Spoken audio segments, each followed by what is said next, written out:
இயக்கம் தொடங்கிய காலத்தில் அதற்கு நிதி சேகரிப்பில் தன் குரல் வளர்த்தார்.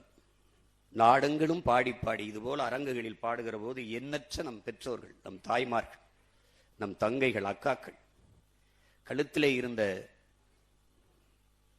அந்த நகைகளை எல்லாம் கலட்டி அப்படியே வைத்து விட்டு போனது.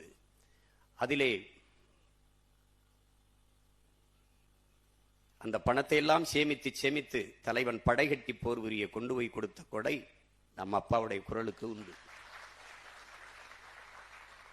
இன்றைக்கு இயக்கம் மாமனிதர் என்று அறிவித்திருக்கிறது.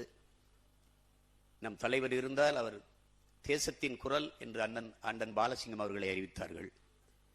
அவர் இருந்தால் தேசத்தின் இசைக்குரல் என்று நம்முடைய அப்பாவை தலைவர் அறிவித்திருப்பார்கள்.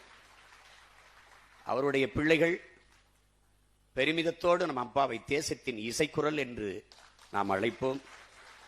விடுதலை குயில் என்றும் வீர முரசு என்றும் நம் அப்பாவை அழைப்போம். எத்தனை பெருமைகளுக்கும் சொந்தக்காரர் நம் அப்பா. இனத்திற்காக தன்னை வருத்தி கொண்டு எளிய வாழ்க்கையை வாழ்ந்த பெரிய மகத்தான மனிதர்.